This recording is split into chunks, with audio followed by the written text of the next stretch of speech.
verse 8, Ulladhu Naarpadhu, 40 verses on reality given to us by Sri Ramana Maharshi. The verse in Tamil goes like this, and I'll translate. எப்பெயரிட்டு எவ்வுருவில் ஏத்தினும் யார் பேர் உரு இல் அப்பொருளை காண்வழி அது ஆயினும் அம்மெய்ப்பொருளின் உண்மையினை தன் உண்மையில் ஓர்ந்து ஒடுங்கி உண்மையில் காணல் உணர். Here Sri Bhagavan is talking about worship of our personal God and how it can lead to self-realization. எப்பெயரிட்டு எவ்வுருவில் ஏத்தினும் யார்.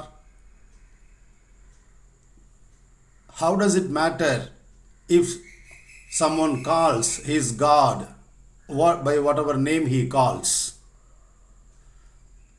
I mean Jesus, Allah, Krishna, Rama and so on.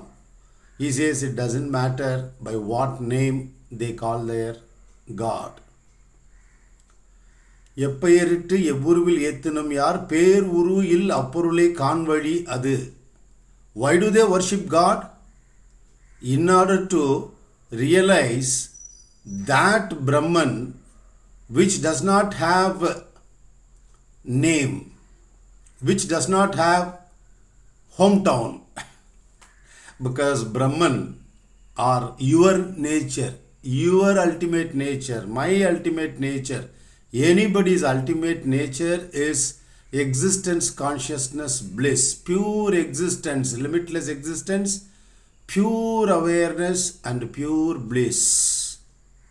In between, psychology pops up and it identifies itself with the body, then identifies other imagined powers as God, and it worships, and that psychology worships so-called God in the form of an idol or non-idol and so on.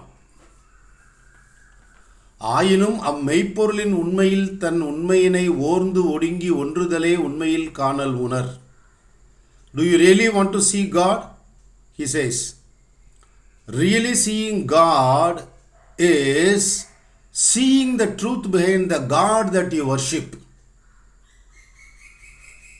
See the reality behind the God you worship. If you genuinely pray with your heart full of love to the God, your chosen God, it will lead to the ultimate realization of Brahman. So, bhakti is an aid. He says, ஆயினும் அம்மெய்ப்பொருளின் உண்மையில் தன் உண்மையினை. You are worshipping a God, right? In his reality, you can know your reality. How? By உண்மையில் ஓர்ந்து ஒடுங்கி. You just become one with it. Your ego has to become small. If you worship God, you say, Lord, thou art everything. I am not. This little individual is a nobody. You are everything. You orchestrate everything. You are the power behind the whole universe. And I am not there at all. Even if I were to be there, I am a tiny dot. So, in that truth of your personal God, you should know your personal truth. What is my connection with that God? If you research like this, if you start traveling inside, if you converge with the truth,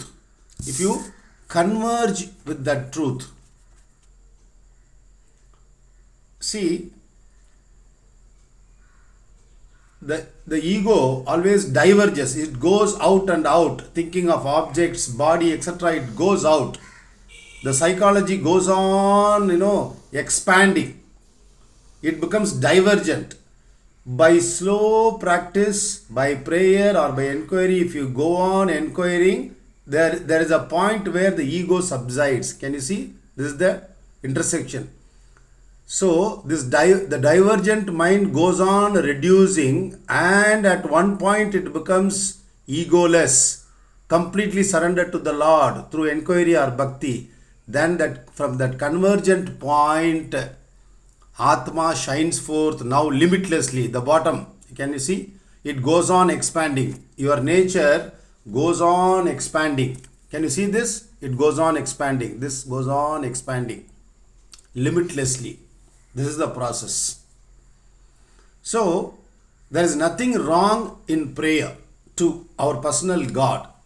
But what we should remember is that the worship of God ultimately leads to the realization of our true nature, which is Brahman. That's all. This is the conclusion of the rishis.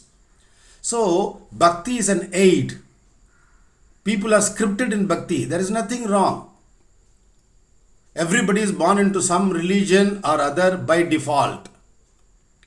My name is Sentivel. If I had been born in a Christian family, my name would have been John.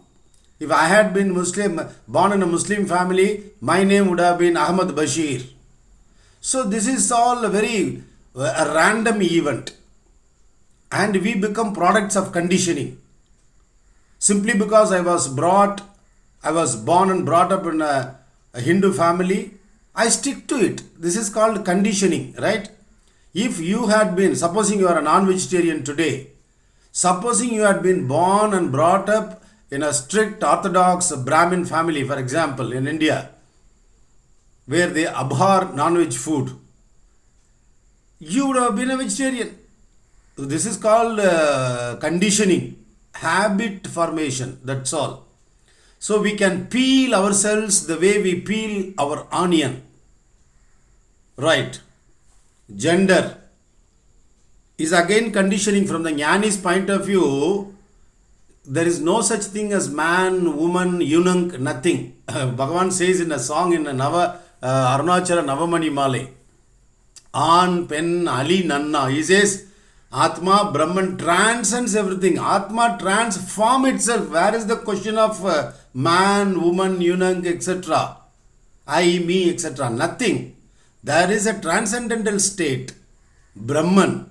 One only exists. It is formless, limitless, pervades all things in the universe. Imagine whatever. It is pervaded by that one formless, within quote, substance, Atma.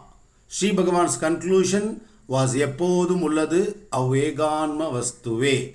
What always exists, what is real, is only that Atma. And Shastra says, Scripture says, Tattvamasi, that thou art. That is the truth about your nature, core nature, my core nature. So we very casually say I, but we mean that I to refer to this psychological sense of I, this bodily sense of I.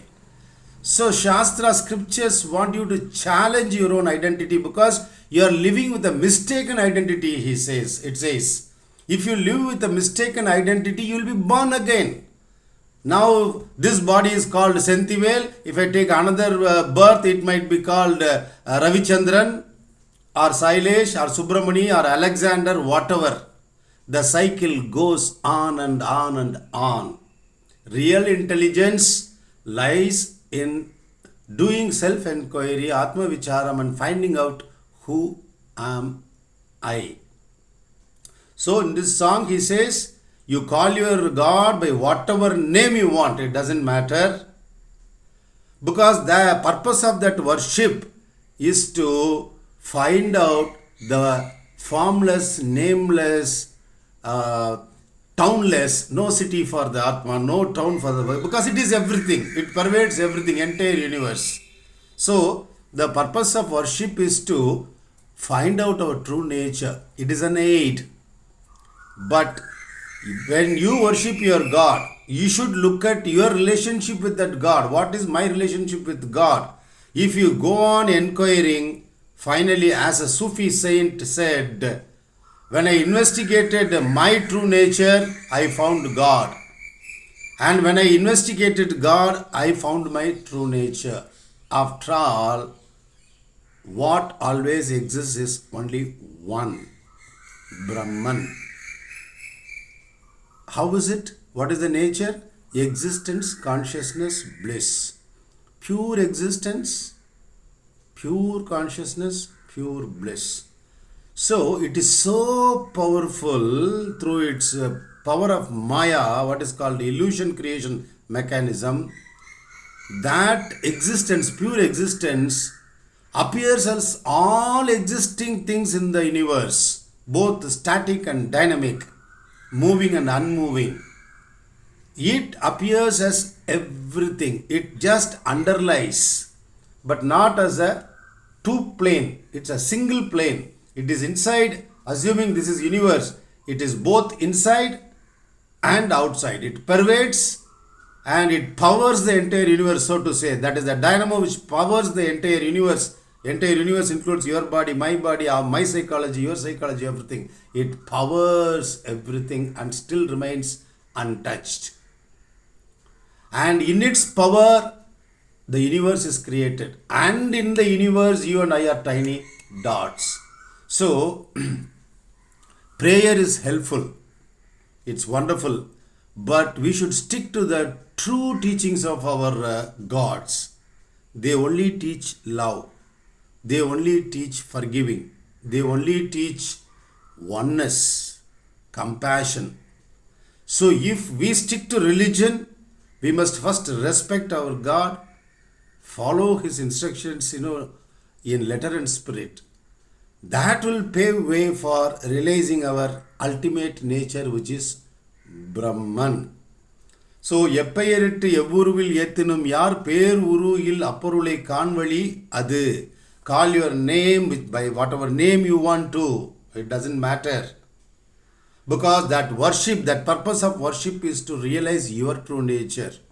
ஆயினும் அம்மெய்ப்பொருளின் உண்மையில் தன் உண்மையை ஓர்ந்து ஒடுங்கி ஒன்றுதலே உண்மையில் காணல் உணர். If you really want to see God, that real seeing will happen only when you investigate the truth of that God and your relationship with that God, and hence you start investigating your own true nature. You travel inside, you converge, as the diagram shows. Instead of becoming divergent, you become convergent. Travel inside. Who am I? Which is the birthplace of this psychology? Which is the birthplace of all these thoughts? Am I really this little body? These rishis are saying something that I am the whole universe. Is it true? What is my true nature? If you go on investigating, finally you cannot land anywhere else, because the truth remains constant. Nasato vidyate bhavo, na bhavo vidyate sataha. Bhagavad Gita says, the truth never becomes non-existent, and the non-existent thing never becomes truth. Let us think about it.